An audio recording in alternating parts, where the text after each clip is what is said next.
Tampa, Florida, May 21, 22. I'm at the Improv.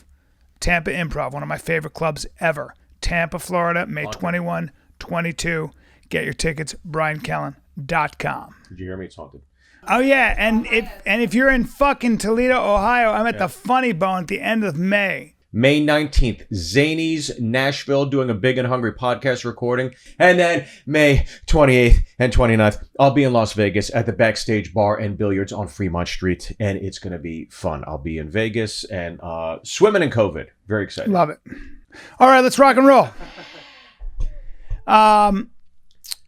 Steve, what's on your mind, dude? Welcome to the Big and Hungry podcast, guys, where everything happens. You know, in reading, I don't read as many comments as I used to. Yeah. But the one resounding comment we're getting is just how much you spread your legs.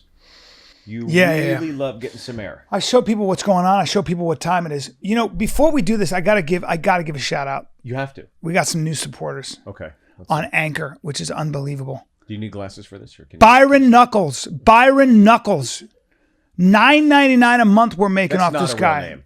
That's his real name, Byron Knuckles. When you got money like that, when you can throw money around and you're a super fan and you're willing to spend $10 just because you're a supporter. Yeah. We're $10 richer. We split that. It's $5 each. After taxes, we can buy a book of stamps and we're good there. Oh. Michael Caputo. Is it Caputo? I can't see. Could you zoom in, please? Michael Caputo, $4.99 a month. These guys are ballers. We got Jesse Morit and Andrew Mura. I don't know how much they're giving. Maybe $1 a month. Fuck. And here are the comments. Best of the newest comedy podcast. Not one of, but the best. Yeah. Callen and Byrne are sexy, saucy, hilarious team. That's right. Sexy. Fuck yeah. Dr. Allen, 77. Hands down, best comedy podcast out there. These two are fire. Thanks, boys, for all the laughs. Keep up the great work. Same guy. No, it's not. Dr. C, 1771. Wow. Byron Thank Knuckles. You Want cheese with that? That's what he's saying. Right, dude? Right? He's dropping some coin. Want some cheese? That can't be a real name. What's that? Byron Knuckles. I Probably just don't not. believe it. Probably not. Sounds like we know a couple things. One, that might not be a real name. And two, my son is never going to be a professional lacrosse player. That's all we're saying. Because you guys saw him at the game, and I love that little dude more than anything on the planet. But lacrosse may not be for him. Now, sometimes when you have a 9-year-old, you got to be a little honest, and you might want to look at him and go, you know what? Not for you. Well, let's focus on what our strengths are. You're athletic. You can play a good game of tennis. Maybe individual sports like Dad. Maybe team sports are not that interesting. Maybe a team sport is something you would rather be in the middle of the field and just watch play around you. Well, the one thing I appreciated about him is that, you know, in the height of battle, when you're competing, the stress does not get to him. He's a very casual player. He's a casual. I respect that about him. He's a casual. He's in his zone, and nothing affects him. Well, his heart rate is probably the same rate that the guy sitting under the umbrella with those beach chairs. That's right. Yeah. Who's watching a kids game with no money on the line. Well, when you were, he was a defender, and as the offensive winger, I think, was coming down, he was running after him, but the way you described him running was like he was barefoot on pebbles.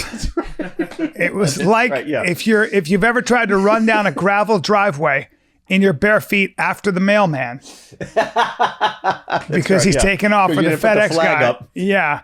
That gives you an idea of how my son, for whatever reason, runs. Like either the ground is super hot or he's just on pebbles in his mind. So, and that doesn't allow you to really dig in and run. The other kids are running.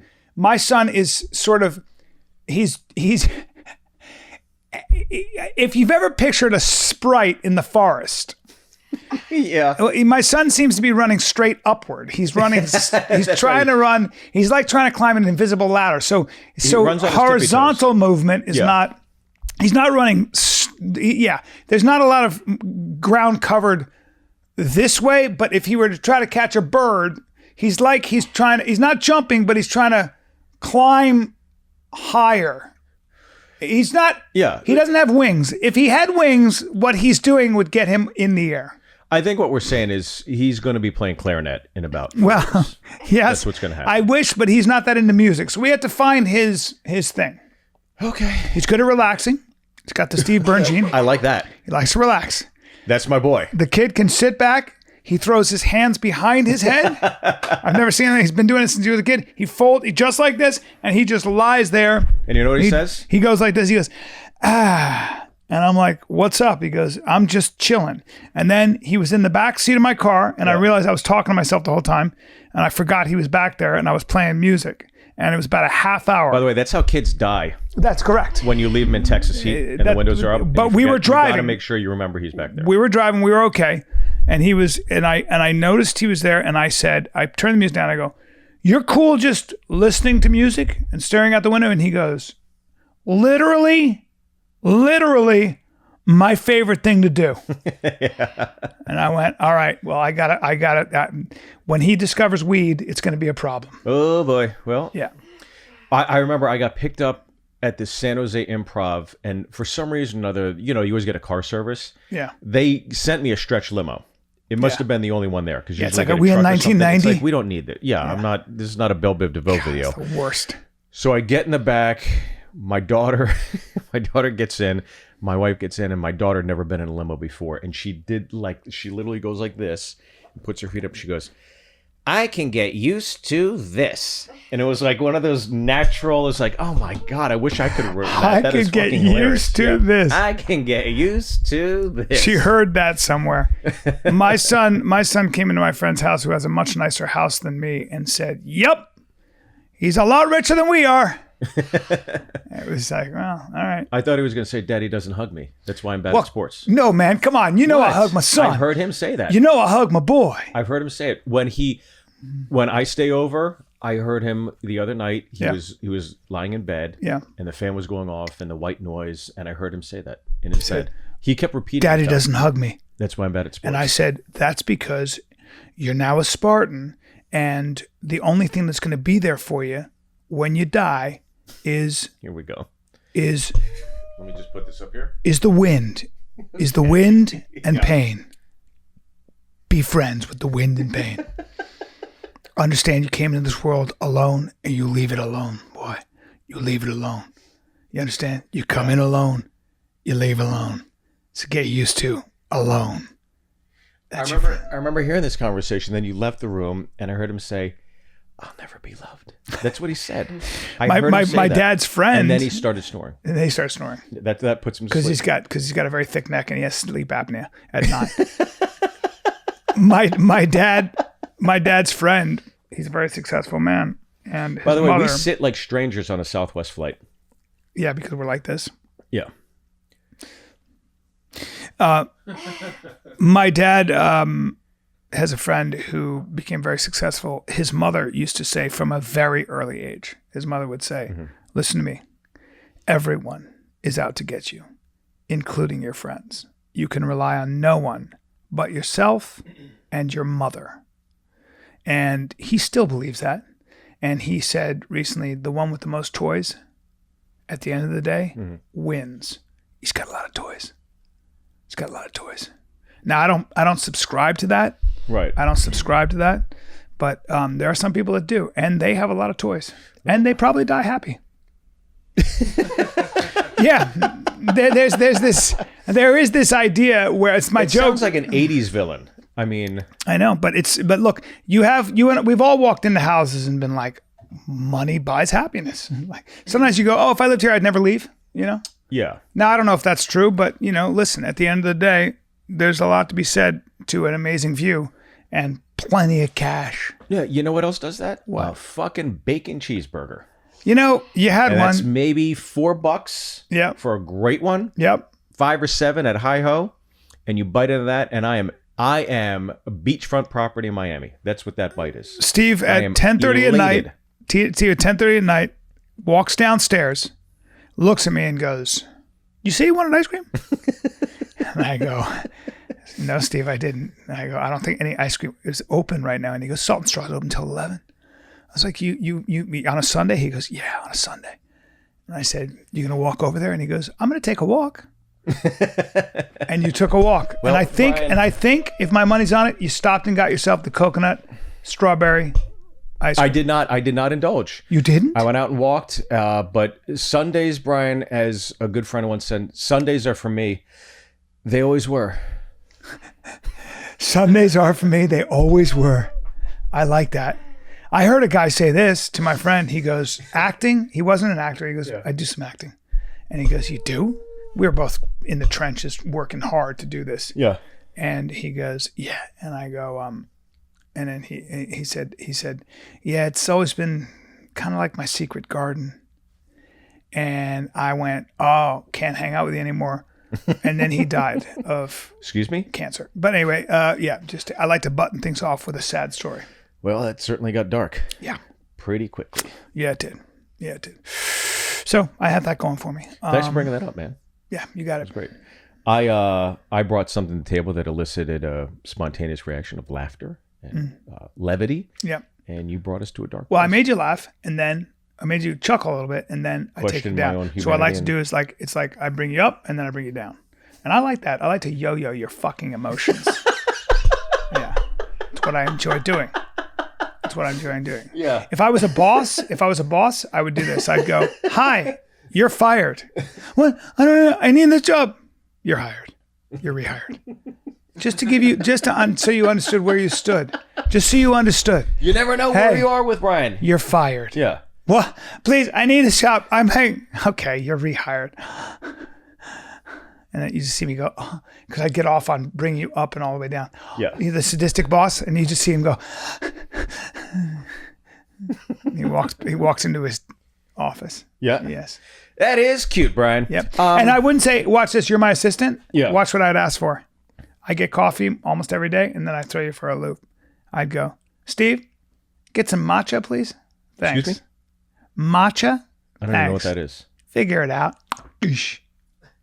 And now you have to run all over town to find matcha tea. What the fuck is that? Matcha? Yeah. It's green tea. Japanese green tea. Powdered green tea. Why would you not There's just a say... way to make it too. And make it proper. Make it proper. Make it proper. Okay. I don't want matcha from McDonald's like you would fucking look for. I want it prepared. I don't exclusively eat at McDonald's. I love it. Yep. But I enjoy a good meal. I'm into the ceremony of tea making. I'm into the ceremony. If I actually take my time, some days I will take out my tea set, my Japanese tea set. and it's a wide fucking heavy cast iron kettle. Now, why cast iron, Steve? Couple reasons. It retains heat longer? Well, it also retains the flavor of all the tea before it. Okay? Before it. And what's the final reason that I want my tea in a cast iron kettle? Huh? In a fucking cast iron kettle. And by the way, do I have a tea kettle that will give me the exact temperature? My water is 170 degrees. That's the water that I am steeping my jasmine or my sencha or my matcha in. I'm not burning the fucking tea. You understand, dude? Yeah. So, do you need me? No, listen. I do. Just do this on your own. Nope. I need you. I need your intention. I need you looking at me. Okay. When you cook out of a cast iron thing, you get some ferrous in your body. You get some iron. Okay. You actually get iron. When you cook in a cast iron skillet, you get a little iron. You'll get some iron in your body. Okay. Yeah. So you won't be anemic. You're the Tony Stark of tea. I get it. Thank you. Thank you. All right. I lost the audience with my tea making thing. Is that it? I like tea. You bring the story to a boil and you don't finish it off? Dude, you just used a tea metaphor. That's impressive. Come on, what happens next? You steep it, and you have to steep it the right amount. See, if you steep it for too long, of course, it goes bitter. So there's a right amount you have to steep the tea for a while. Right. Can we just get to the part where your friend died of cancer? Oh, yeah. And then my friend died of cancer. Yeah. Every story I end with is that. That's right. Yeah. Is that now. I want to talk to you about something. You've been to the airport as much as I have. Yeah. Are you not disgusted by the sloven, putrid display of laziness that I'm seeing exhibited on a weekly basis at every airport? It's like LAX is a fucking slumber party. Everywhere I go, people are in pajamas, robes, sandals, bare feet. It's just, there are so many fucking slobs out there. It makes me sick to my goddamn stomach. Do you get as disgusted as I do, or are you okay? It's so funny that you say that, because the other day, the last time I was in the airport, I actually noticed that I think, because I travel so much, that Americans, I see if Americans are actually getting skinnier. There's no fucking feel way. like Americans are not as fat as they used to be. There's nope. And I may be dead wrong. I may be dead wrong. The average American put on 20 pounds over COVID. Probably because the way the average American eats is madness. It's a form of madness. Yes. But I have also a thought on this too. Yeah. Average Americans are getting fatter, but not taller. That's probably not good. Yeah.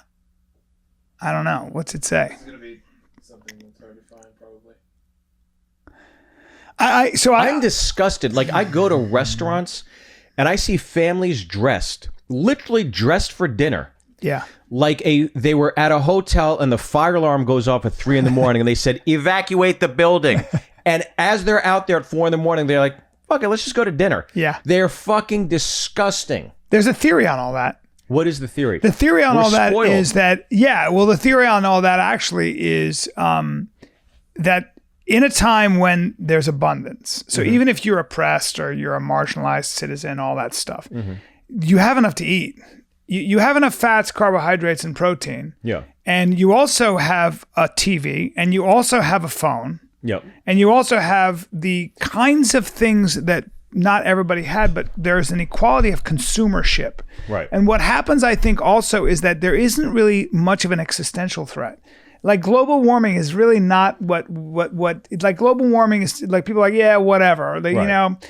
My grandkids will have to deal with that. That's how we think about it, right? But we got to get ready for China, Brian, because it's coming. It's coming. But A red wave is coming. But overall, I feel like people don't have, like, this is going to sound weird, but when I was growing up, we were really worried about a thermonuclear war. We were actually, and we all remembered, there were people who had suffered terribly in concentration camps and things from World War II that were still alive, and you met them. And if you didn't meet them, you met their children. So that there was something about, there was something about sort of the collective consciousness of Americans. There wasn't social media to take you every different way.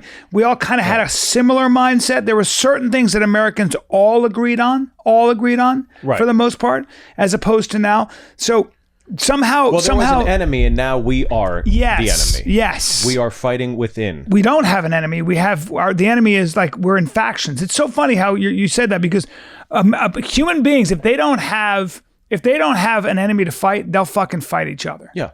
That's a bottom line. Like they always say, Israel is so divided. It's so divided among different factions. Like, you've got the Hasidim, you've got the secular Jews, you've got the Orthodox Jews, you've got so many different people. You got the Arab Jews, you've got the Arabs. And they say if Israel didn't have a common enemy, It's a lot which of is the commissions, world, by the way, to give out. it's a lot of commissions. Yeah. It's a lot of commissions. But It's if an they industry didn't, joke. they'd be in a Okay. fight. They'd be in a fight. Yep. They'd fight each other. That's how human beings are. I think Freud said this to Einstein, or he said they were talking about world peace, and Freud said, if man doesn't have an enemy, he'll fight himself. Yeah. So don't act like aggression and battle and conflict is only that's why when people say all we need to do is just get rid of all racism and all differences in people. Get the fuck out of here. Yeah. You would find reasons to break into us versus them. We're tribal, you fucking dummies. Yes. And that's the issue. The 2016 election was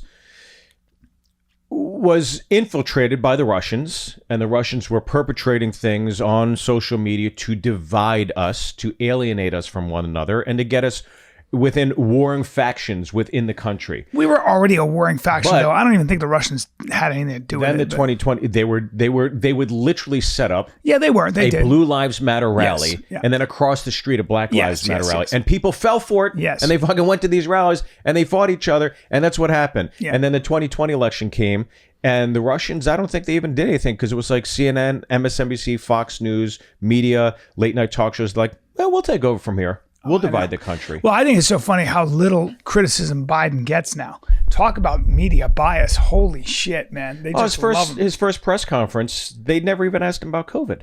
And that's crazy. I know. Whatever. You just lose your credibility. You lose your credibility when you're that one-sided. Yeah. Fuck them. What else did you want to talk about? Oh, yeah. So that's my theory on slovenliness. I expect it. You and expect it? It doesn't surprise me. I'm disgusted by it. And I think the whole thing, why does COVID impact us more than any other nations? Because we're fucking overweight and out of shape. And Yeah. it was a moment in time that the media really could have come down and put forth a message to say, hey, let's get it together. Let's, as a nation, get healthier. And they never did, because that would be considered fat shaming. Yeah. And I'm guilty of it myself, over COVID and getting out of it now. I've lost some LBs. I'm trying to watch what I eat. That's why I didn't go to Salt and Straw. I walked past it. I stood outside the door and I got a whiff. You can smell it. I got a whiff of it. You can smell that syrupy sugariness. And the waffle sugariness. cones. Yeah. Yeah. The waffle cones are what waft into the Yeah. into the street. Yeah. You know what I'm saying, bro? Yeah. It's That's like when like you go to when the movie theater and you smell the popcorn in the parking lot. You're like, I'm going to fuck up a bucket and douse it in butter. If I make my Toll House cookies with my Ghirardelli semi-sweet chocolate, and that butter starts a cooking, Okay. and you got butter mixed with that chocolate scent. Yeah. Come talk to me, okay? Okay. I don't eat sweets. Oh, no, really? I want to talk to you about something. I went down a rabbit hole this weekend, and I'd read this book by Bill Carter called the War for Late Night. And I'd read that a little bit ago, and then I saw some YouTube clip, and then I went down this rabbit hole. I find it absolutely fascinating. First off, talk shows are irrelevant these days. They're irrelevant. They are irrelevant. Isn't that crazy? Nobody They gives a fuck no about longer talk. give a shit. It's just You're, like- Anthony, how old are you? 30. How many people your age listen to and talk shows? No. No one. Nobody. Literally no one. Fuck, man. 10 years ago, 15 years ago, if you got on The Tonight Show, Letterman, any of those things, it was a big deal. Yep. People would watch and your parents would be so fucking stoked. And these days, nobody gives a shit. And it's become this antiquated form of getting a vehicle for stars to get their, whatever their latest projects Does are nothing. out there. And it does nothing. And They wanted me. I remember I was going to do Conan, or I don't know, not maybe a couple of different talk shows. I can't remember.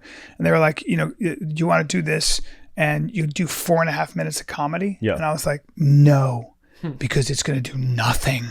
And even back in the day? no, this is like in the past 6 years or something. Oh, yeah. And I was like, no, I don't give a shit, because it's going to do zero to sell tickets. Yeah, I did the Tonight Show 10 times. I don't want to get into it. But Did you? anyways, I think it's fascinating, absolutely fascinating how it all played out.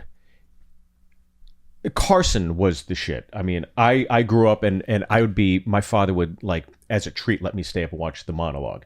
My favorite was when Carson would bomb a monologue joke and he'd pull the microphone down and tap into it, or he had all these great bomb lines. He'd just react. And those, to me, were always funnier than any great joke he ever wrote. And what happened was there was this moment in time where Jay Leno, who was guest hosting on it, and David Letterman, who had the late The Late Show. Late night with David Letterman. That's what it was called. And they were both pining to be Johnny Carson's heir. And Carson wanted Letterman, but the NBC executives wanted Leno. And so Leno's manager planted a story in the New York Post saying that NBC executives want Johnny Carson out. Johnny Carson goes to the upfronts that year. And obviously, Leno called Carson like, this did not come from us. He's trying to repair damage and make good with Johnny Carson. And they never had a great relationship. But Letterman and Carson had a great relationship. And if it was up to Carson, Letterman would have taken over for Right. him. And If it was up to Carson. if it was up to Johnny Carson, but it wasn't. So they go to the upfronts that year. They're announcing the fall schedule, and upfronts are antiquated now too. Of course they are. And so Upfronts, for you guys who don't know, is when all the new TV shows would be announced and you'd all go and do press. all the advertisers would be there and say, we want to buy commercial airtime for Friends or whatever it might be. Yeah. And so Carson is at the upfronts and announces, this is my last year doing the Tonight. He didn't tell anybody. He didn't tell one soul. And then it was announced there that he was going to do his last show, I think, within the year. And so Back then, people have to understand, like a talk show, when you did a talk show and you did stand-up, you were seen by 50 million Americans. easily. You know what I mean? Like Yeah. it changed your life. 5 minutes changed Jerry Seinfeld's life. It Yeah. changed his life. Yeah. If you killed. If you killed, and then if Carson asked you to come over to and sit down, that was the anointment. Yeah. That meant, okay, now you're part of the club. And you would tour for that for at least a year. Oh, yeah, dude. So, and a lot of people, you go down the pantheon of all the great comics that were there that got sitcoms launched from just a set That's on right. Carson. That's right. So anyways, so Like Roseanne. like Roseanne, like Drew Carey. It's like so crazy, all of dude. them. Yeah, like the amount of power that sat in one man's hand, in one show's hand. That's why, and there was a power structure that you had to go through to get to that. It's where the country went to be entertained before they went to bed. That's the 100% whole right. country. Go back. And I never personally, there is not a talk show host or talk show I have ever been able to sit through. I never found any of them. And Conan O'Brien's a fucking genius. He's really funny, like naturally. He's a head writer on Simpsons. He's no joke. Yeah. But I just never found Letterman or Leno. Never made me laugh once. Yeah. Never made me laugh once. You know, Leno back in the day was, by all accounts, everybody knows this, that back in the day, in the 80s, he was the 800-pound gorilla in the room. As in he was stand-up the man. was? Stand-up He crushed? Everybody Good for him. says that. I bet. It doesn't, not New anymore, York but and I LA, bet. they all admit it. I bet maybe what got him to the dance. Usually, what gets these motherfuckers to the dance is that they're killers, right? That they're killers. Like anybody who has a criticism of Dane Cook wasn't around when Dane Cook was murdering rooms. Daniel Tosh, this motherfucker is I said to him, I go, I think you might be the funniest person I've ever seen in my life. Daniel Tosh, what got Daniel Tosh to the dance was astonishing. So I believe it. I'm sure when Jay Leno was hungry, he works really hard. He was probably amazing. I don't know. Here's what he did, though. So when he heard about this vacancy and what NBC's plan was, et cetera, he knew that one of the NBC executives was going to be talking on a conference call to the others to discuss what their plans were, whatever. He finished taping and went back and listened in on the phone call and took notes and then kind of called them all out on it. And that's kind of what wedged his way into Wait, who did? Leno. He listened in on the phone call To get intel. About what? About whether or not they were going to go with him or Letterman? Yeah. And Wow. How did he get it? How was he able to do that? He found out that this phone call was happening and he snuck back into the offices and he opened the door and listened to the conversation that was on speakerphone, and he took notes and used all that intel against them to get himself into that position to get the Hey, job. all's fair in love and war. That was a war. Well, it's show business, right? Yeah. This is the ultimate testament to show business. So Letterman obviously is pissed, furious. He's been waiting 10 years for this moment. He doesn't get it, goes to CBS, gets ownership, goes over there and decimates Leno in terms of the ratings for a solid year. Wow. I think it was 90 weeks. Letterman was the number one talk show in the country. Leno was number two. Then Hugh Grant gets busted with Divine Brown. Remember that? Mm-hmm. Hugh Grant, huge movie star, bigger and more relevant back then. He was new and fresh, and this English gentleman gets busted with Divine Brown. Picking up a hooker. Transvestite. No, she was just a hooker. Look up Divine Brown, because I think She was Divine, not transvestite. She wasn't? She was a woman? That was the Eddie Murphy Okay. situation. that Okay, he sorry. So was Divine supposedly Brown. Let picking me up see Divine Brown. a hitchhiker. So anyways, so that's her.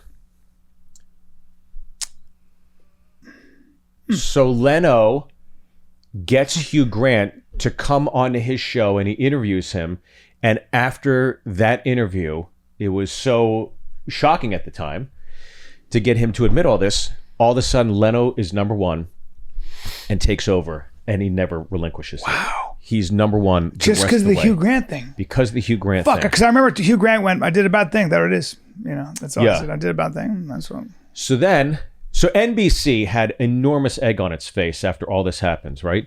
And then years later, Leno's still at the top. Conan is now where Letterman was. And Conan is gaining some real relevance, and NBC saying, you know, we want to chase that younger demographic. So we should start discussing maybe getting Conan into the Tonight Show seat. And so all of a sudden, all this blows up all over again. It turns into another absolute egg on your face moment for NBC, for Leno, for everybody.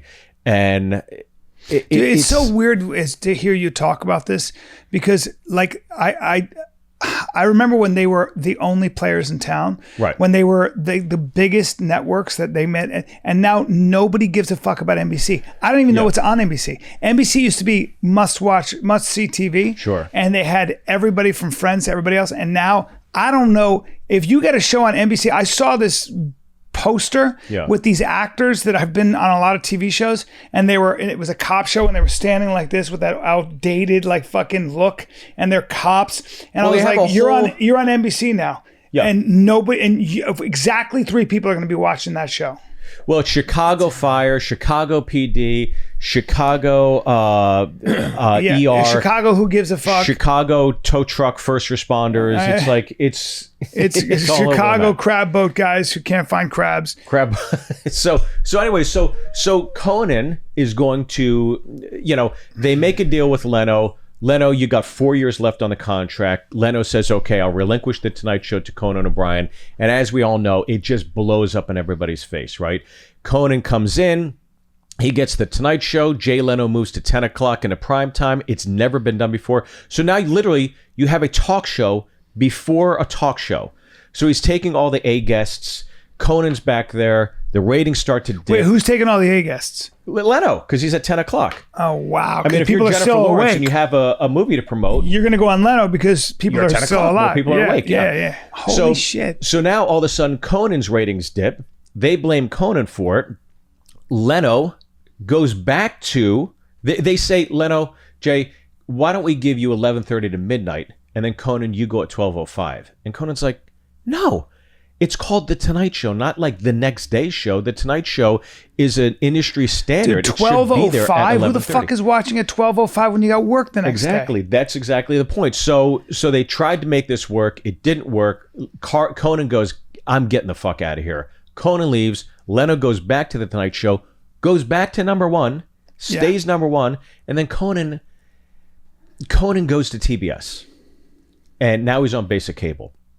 And when he goes to basic cable, right, who had a talk show there? George Lopez.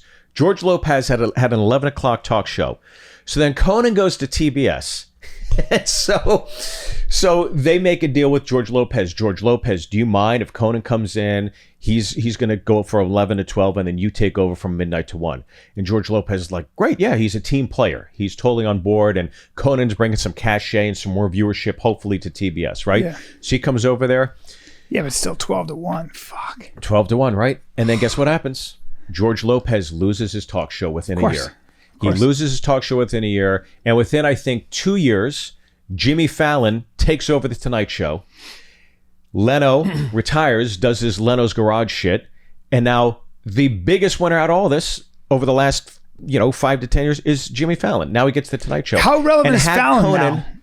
It's all YouTube clips, man. It's all everything that's on Tonight shows or the late night shows or whatever. It's all they're YouTube. called. It's like Saturday Night all Live. YouTube it's just clips. it's all clips. It's on all Hulu and shit. it's all YouTube. Nobody watches the whole show anymore. I seriously doubt it. I It's think so Fallon interesting. and Corden probably get the most viral clips. But I'll tell you, it was so... Fallon did a good job staying relevant. He did weird shit.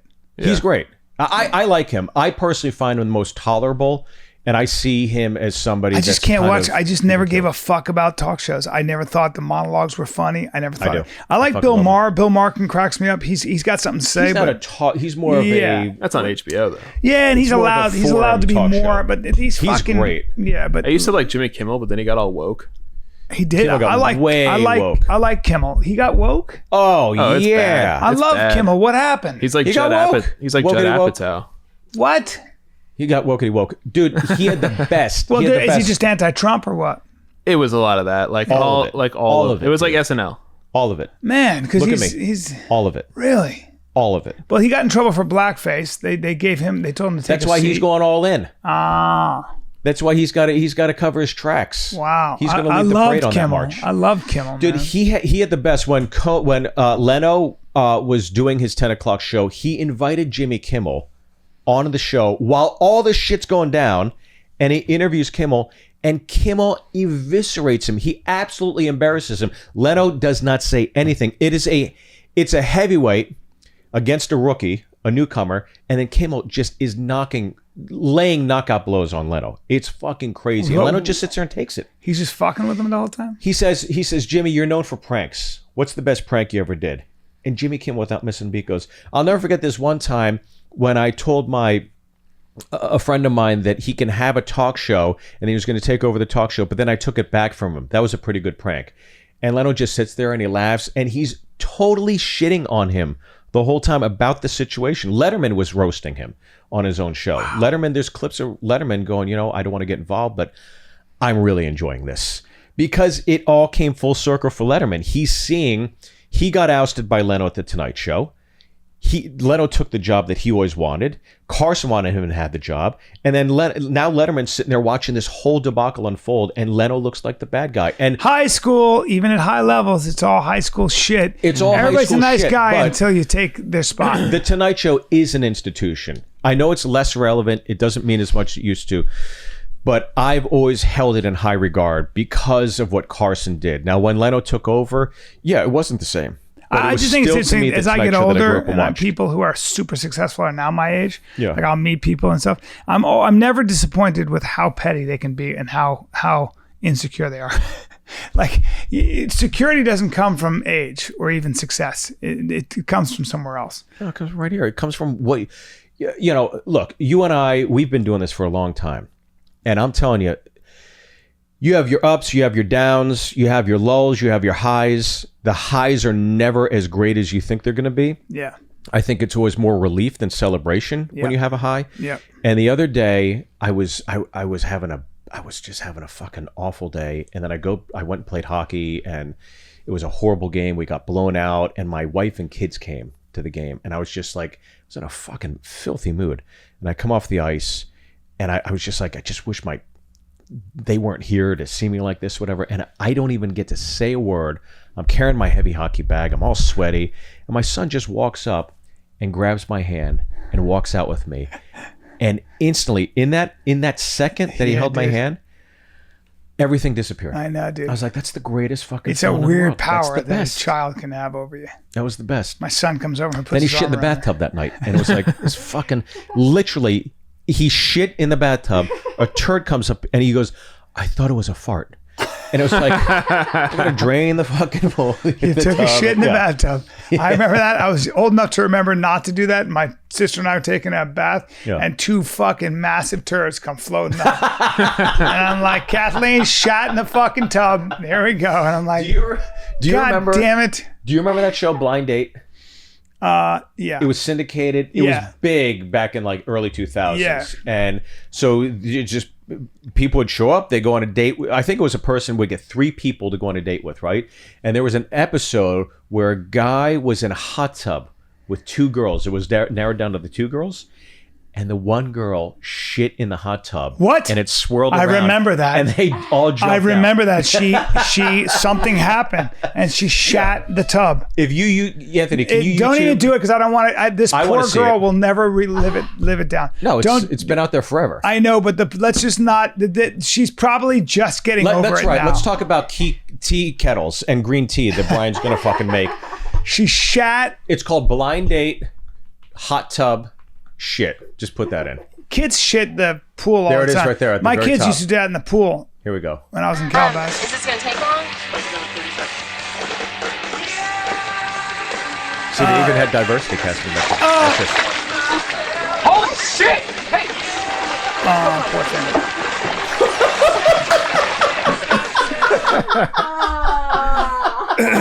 Why did she just sit in it? that is. Well, I think she had something happen to her. Like she had something happen where she What you can see her. It's like frame 234 of the Zapruder film. If you, Is this gonna take long? she realizes something's wrong with her tummy. poor girl. Oh, Oh, poor thing. See, they should. Why did the producers let this be? well, what would you do? Well, the producers should have deleted that and never. My problem is the producers let that be aired, and whoever let that be aired is such a fucking mean person. That's so humiliating. Yeah, but It's so pretty humiliating. fucking funny though. Not really. I think it's hilarious. I think it's pretty funny. But I just don't. You're putting yourself in her shoes, right? Yeah. Like if you shit in That's front of a bunch of a people woman on live TV. who was on TV, probably nervous anyway. It's like a big shot, and she shat in front of the world, and the world saw it. I mean, you take a look at how many views that has, and you never live it down. Now, hopefully, I wouldn't know I think her I had in a mall, 174,000, but it just sucks. Yep. man. 175,000. I'll watch it again. How much? 175,000.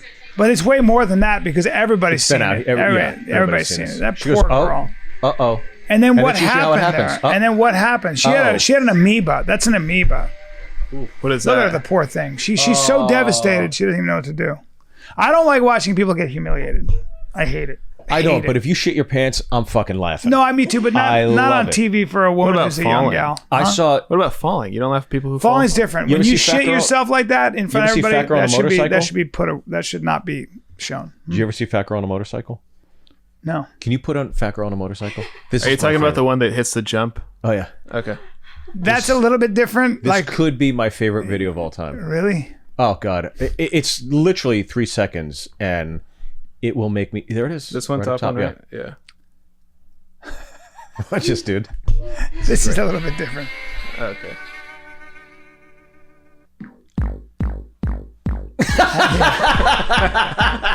Yeah, it's not good. That's a problem. That's an issue. It's an issue. It's an issue. Now she could have died there. She could have died.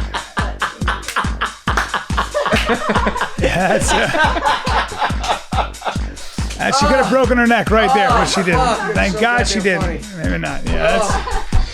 What's great about that my video is she God. launches forward, but then she planks like she does a perfect plank, and then momentum kicks her back up again. Yeah, you don't And wanna- just see that- you don't wanna that be jumping beluga unless of you're her body ready. Get tossed. You don't want to at be a high rate of speed. Yeah, you don't definitely don't want to Goodbye. be. You don't want to be fucking around with that. That's crazy. I want to go back to this Conan thing for 1 second, only because when it happened, what I thought was fascinating is that mainstream media, coastal elites, they were all Team Coco, Team Coco. Do you remember that? So everything was Team Coco. Conan went out and toured, and then everybody was shitting on Leno, and Leno became like his comedy starting to get dissected, and he became the face of the Midwest, dumbered jokes, right? Flyover country. And I always just thought that's typical of like mainstream media, where they're so quick to dump on Guy Fieri and praise Anthony Bourdain. They're so quick to dump on Carrot Top and praise David Cross or shit on Larry the Cable Guy. I've never understood why you can't just go, oh, they found an audience too. I don't appreciate, like, Guy Fieri seems like a cool dude. Great to be guy. honest with He's you, a fucking great guy. The Sweetheart. way he eats is like, yeah, that's my dream. Flavortown. He's I a would great go guy. to Flavor. I would move to Flavortown right now. I would change my address right now. to I was at Flavortown. Stallone's house and he was cooking in the kitchen. It was pretty fucking cool. Whose house? Stallone, a guy named Sylvester Stallone, Oh, and Guy Fieri was cooking cooking for for everybody. us. Yeah, while we were watching the fight. Pretty cool. Rocky Balboa Al Pacino, went to Flavortown. Arnold Schwarzenegger, David Blaine, Chris D'Elia, Bill Burr. I mean, the list goes on. Everybody's See, hanging out. That is And- it. Everybody still likes this shit. So why is everybody And then dumping Guy on it? Fieri cooking for us and made some insane food, amazing food. He's amazing. Look at him. He looks like he's got the body of a cubicle worker. Of course, he knows good food. He eats a lot of food. Anthony Bourdain looks like a vegan. I love Anthony Bourdain, though. Anthony Bourdain eats everything. He's a bad example because Anthony Bourdain is a man of the people, too. That guy worked in kitchens his whole life. Fucking Yeah, I know. I know what you're saying. But no, here's the thing. Like, was it you who said this? I think it was somebody who said, why do the critics like Elvis Costello and not, U2 or whatever? Or why do the critics like Elvis Costello and not, Oasis or something? Because the critics, because the critics look like Elvis Costello. Like somebody said, because they look like Elvis Costello, they don't look like Liam Gallagher. Well, they're getting handed the same things over and over again, and then you get somebody who's an outlier that breaks the mold, and so that's to be celebrated. But it's like, you know what? Grilled cheese is not a bad thing. Yeah. Dipping it in tomato soup, that's a comforting thing. And I think I don't know why there's this mentality to shit on things that are celebrated in the rest of the country. But sometimes it's just because the people who are creating the content. So one of the things that you probably know this from like just TV and stuff for the all through the 70s, 80s, well, certainly the 80s and 90s that I remember, 90s, let's just say 90s and early 2000s. This business was run by men. It was 100%. All the writers, all the directors, all the producers were basically a one particular kind of man. Sure. And a white straight male, pretty much, and who usually didn't get the girl in high school, for real. Right. And so the girls that were put in positions of stardom, they were talented, a lot of them, but they also looked a certain way. They were the blonde girl that they couldn't get in high school. I'm telling you. And the humor was always the nerd who got beat up by the football player and then finally got the girl at the end. That was literally every writer's It's still, there's still a faction of that happening nowadays. Yeah. It's Ivy League school indoor cats that are perpetrating and getting out there this woke culture of being victimized. Yeah. And that's it's the same thing all over again. But that'll be boring too. It's just everything has this cyclical thing. And by the way, you're going to have it's the one thing about it though is that because there's such an atomized ability to see all different things that you want to see. Yeah. It's just going to break into I think the money's going to be in manly shit. And again, I think the money's going to be in prototypical man shit, products and stories and movies. Because there are so many men that are tired of being labeled toxic. There's so many men that are tired of not being able to express themselves. There's so many men that are tired of being labeled the enemy. Spread your legs more. Yeah. And men want to be like, this is me. Yeah. There's a stain there, and it's not. I say, fuck the critics. I don't fucking buy a word of them. They're fucking jaded, unless they're reviewing the opening act, which is at 84% of Rotten Tomatoes. All right, dude, Steve. God damn it! Don't stare at the camera and hold your smile. The hierarchy, the elitism, the holier than thou mentality, and you want to talk about Oasis? Oasis is the perfect example. Oasis is a band for the people, of the people. Radiohead are all these fucking coastal elites. And they had 3 songs that were okay. Shut the fuck up. I'm just saying. So Tom York of Radiohead, Noel Gallagher said, the critics love Radiohead. They'll always love Radiohead. Tom York could shit in a light bulb and they'd say, fascinating, 10 out of 10. And it's the truth. There's the same type of people in this town that keep working, keep getting celebrated over and over again. And then you have a group of guys, 4 guys that have known each other since high school. They have a successful television show called The Impractical Jokers. They basically made True TV. They did. Relevant, and it's the only show on that station. It's like Pawn Stars on the History Channel. You'll see it all the fucking time. Yep. And nobody gives them the accolades I feel that the industry would give anybody else. I agree. They sell out arenas domestically and internationally. These guys should be on the cover of Rolling Stone, but they never will be. Because they entertain flyover country. And I'm sorry, but I feel ridiculous. The same way about Louis C.K. is a great comic, and he's fucking genius in his stand-up.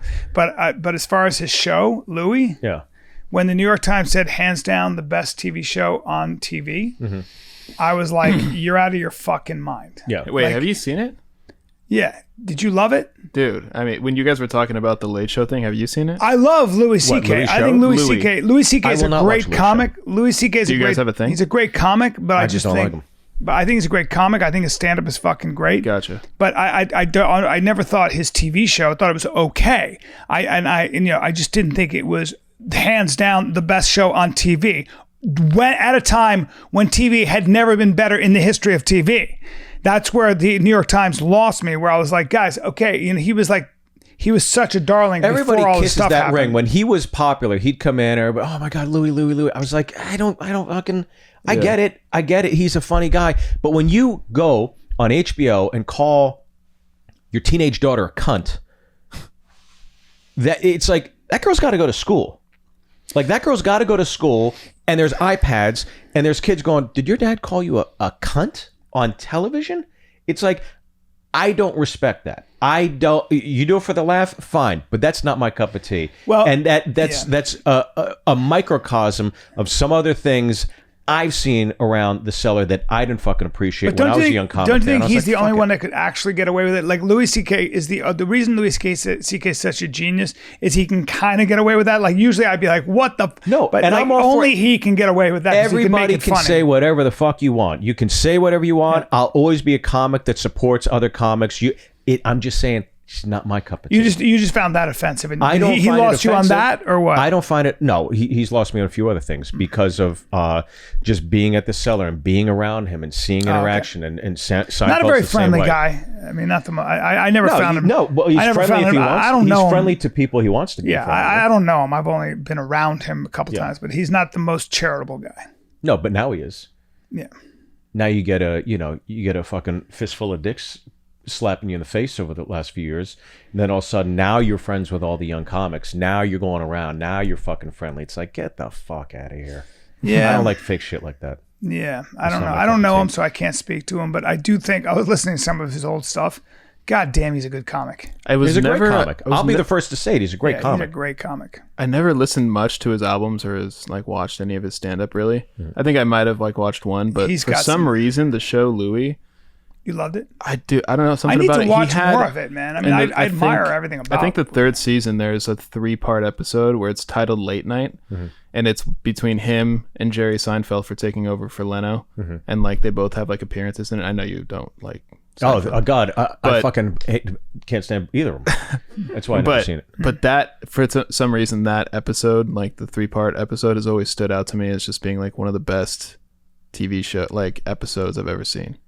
That's just my opinion. I don't know. But that's a valid opinion if that's how you feel. I don't know. I mean, I don't know enough, but I watched probably 4 or 5 episodes and I thought they were good. I just didn't think he could do no wrong. I was just using it as an example of a guy who could do no wrong with the media, no matter what he did. Yeah. People, there was a cool factor and sort of the elites were again like it's run by nerds, to an extent. I'm sorry, like journalists and all. It's run by people that probably didn't have the best time of it in high school, and Louis didn't either. And he's really funny about the way he talks about it.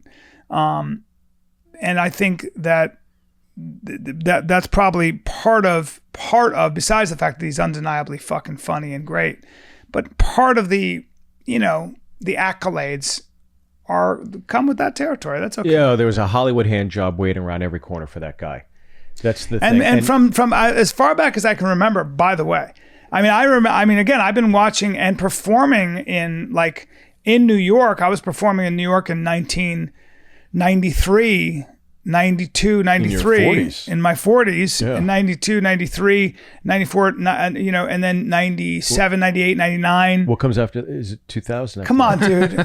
Come on, dude. Yeah, we get it, dude. I know. I'm just saying. But back then, Chappelle and Louis were the cool kids, Regarded. Well, Zach was too, and Dimitri Martin. Dimitri Martin, he cracked Dimitri's me up. great. Dimitri killed me. He's so funny. Zach, you're talking about Zach Galifianakis. Oh God, yeah. Again, hilarious. One of the he's funny. Just Zach did. I always talk about it. talented. He did stand up as a squire from the 1700s, and he got up and he goes, "How are ye? How are you? Good to be hither. What is this thing in my? I came from Boston. You ever take that trip from Boston to New York? Took me 14 days. Jesus, I was dying, and he never once acted. He never let the joke go. I wish he'd do more stand up. He's great. So funny, dude. Can I tell you the last time I did the Tonight Show? It was before Jay's run was over, so I knew it was my last time doing it. And again, I'm not trying to. How many times have you done the Tonight Show? I did it 10 times. You've done the Tonight Show 10 fucking times? Yeah. Jesus Christ. And so I'm getting ready to do my set, and then Leno comes over and we're just bullshitting before we go up, and I'm just like, thanks so much for always having me. And you know, he was super, super kind to me. And he goes, you know, he started telling me old street jokes. And he told me this joke. I just thought it was so great where he goes, you know, this guy and this girl are at a bar, and the guy walks over to the girl and he's like, hey, just saw you across the way and just wondered, could I get you a drink? She goes, yeah, I'll get a drink with you. He goes, okay, just let you know, I can be a little kinky. She goes, oh, okay. So they're hitting it off, whatever. And then it's last call. He's like, hey, can I get you one more drink? She's like, yeah, I'll get one more drink. I'm having a good time with you. He goes, oh, great. You know, just let you know, I can be a little kinky. She goes, okay, yeah. So then night comes, they get kicked out. She's like, oh, I live around the corner. He's like, can I walk you back to your place? She goes, I'd love you to walk me back to my place. She goes, oh, okay. Just letting you know, I can be a little kinky. She goes, okay. So you get back to the place, and then he goes, she goes, hey, you know, I had a great time tonight. He's like, I had a great time tonight too. She's like, you want to come inside? He's like, I'd love to come inside. He goes, you know, just so you know, I can be a little kinky. She goes, yeah, okay, yeah, come on in. So they come in, they go upstairs, they have sex. He wakes up in the morning, he's getting ready to leave, and he's like, I had a really great time with you. Can I get your number? I'd love to keep in touch with you. She goes, I'd love to see you again. And he goes, great. Just to let you know, I can be a little kinky. She goes, you know, you keep saying that. We had sex last night. Why do you keep saying that? He said, well, last night when you fell asleep, I took a shit in your purse.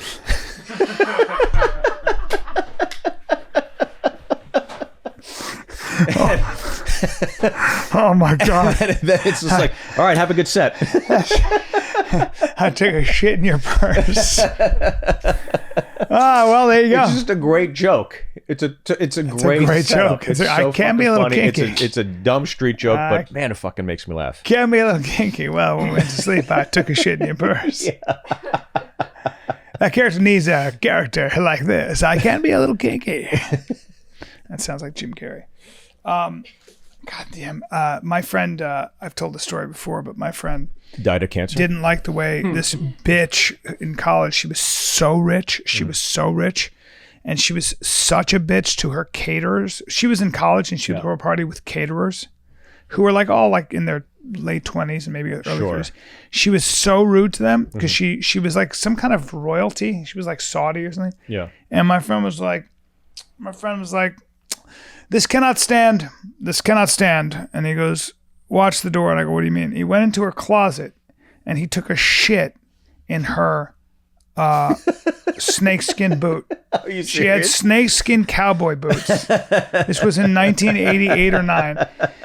And he took a shit in her fucking boot. Okay? And then she confronted me and said, did you guys shit in my boot? And I said, I did not shit in your boot. Yeah. And I don't know what you're talking about. But and I didn't approve of it, but she was so nasty to these fucking caterers. She deserved it. Literally like outrageous. And my friend got so mad at her. He goes, I don't like this person. She's being a fucking bitch. Yeah. And I'm going to shit in her boot. And he took a shit in her boot. So oh, God. There That's it a is. superpower to be able to do that on command like that. If I had that ability, I probably would have left the juice somewhere along the way at some point. Yeah, my friend I can't do it in public. I have to be at home. yeah, he could fart a lot. I don't know if he's shat, but that's something. Sometimes you're angry and you're like, I'm gonna shit. There are a lot of instances for whatever reason when people rob houses and they take shits on your bed or whatever. Well, that's the ultimate fuck you. That's Not common. only did I steal your shit. I've heard that's not uncommon. There are a lot of weird fetishes where people will break into houses and just take a shit in the house. There are other fetishes break into houses, people break into houses and jerk off in the house. There's lots of weird shit. In A Billion Wicked Thoughts, which is this book written by these neuroscientists, they look at all these strange sexual fetishes that people have. So somebody breaks into somebody's house, Yeah. takes a shit in there, and then jerks Takes a shit off? on their pillow. Or they How is that sexual? Well, though? a lot of people would like to jerk off in somebody's house when they think they might get caught. It's and the thrill of getting caught is what turns them on. Jesus. You know what sucks is the embarrassment of getting caught, like by your But parents. that's part of the whole thing. They probably got, whatever it was. Yeah. It's like I told you, there are some guys that are straight, So but you're they just fuck. like you're just jerking, and then somebody comes like, what are you doing at my house? Oh, thank God you came in. Now I can. Yeah. Yes. Oh, thank you. Oh, fuck. There was yeah. a guy who used to break I into hear footsteps. Yeah, here it comes. There's a guy who used to break into people's houses. Don't open the door. The people Whatever you do, don't Yeah. open this. What are you? There was a guy who would break into houses in his neighborhood when they were home and go into the coat closet, jerk off, and then leave, and that's what got him off. Yes. There's all kinds of shit like that goes on. Jesus Christ, that's disgusting.